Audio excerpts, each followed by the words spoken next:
Goblin. Maybe I can. Yes. Ooh. Why? Always talking in this sort of throaty voice. Before we start recording the audiobook itself, there's something I always do at the start of my project. Record a voice reference for every character. This ensures that no matter how long the recording process takes, I can always refer back to my original choices and maintain consistency. And if I need to change a character voice the first time I come across them, it's easy to then paste an extract of that audio back into the voice reference. I also tend to send the voice reference as part of the 15-minute checkpoint to the author I'm working with on ACX, because that way they get to confirm they're happy with the voices.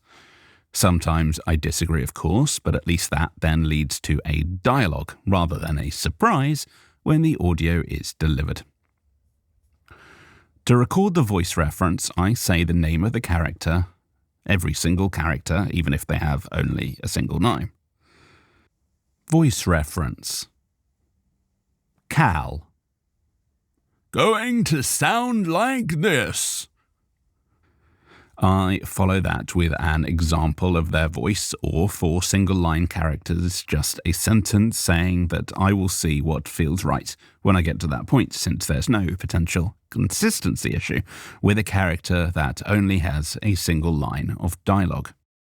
Child elf. One line only, whatever seems right at the time. That said, always check with the author about characters with a single line of dialogue. If they're expected to appear in a future book in a series, you want to treat them as if they have a lot more dialogue. Trindle. Only has one line in this excerpt, but is a recurring major character, therefore needs a specific voice. Sounds very amazed by everything all the time. To make it easy to find each character's voice reference later, I add a marker in Reaper after saying the name, but before the voice example. Cal.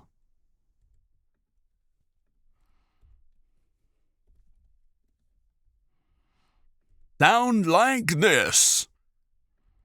Borgrim.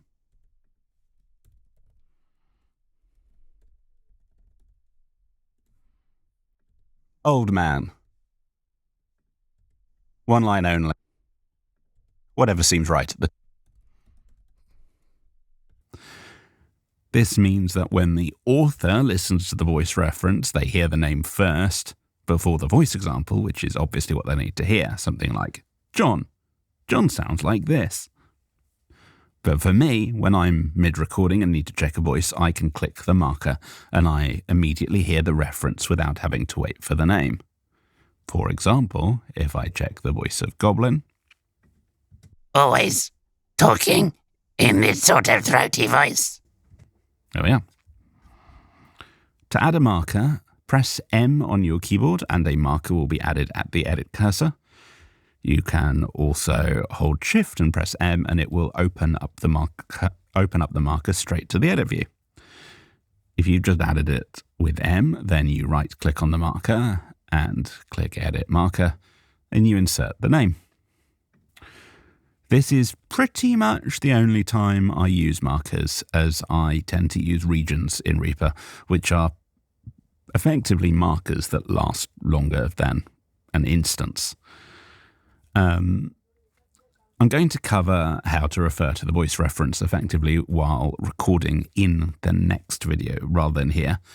For now, just give it a go and record a voice reference for a few made-up characters if you don't have a book ready to go, and then you can practice with it later.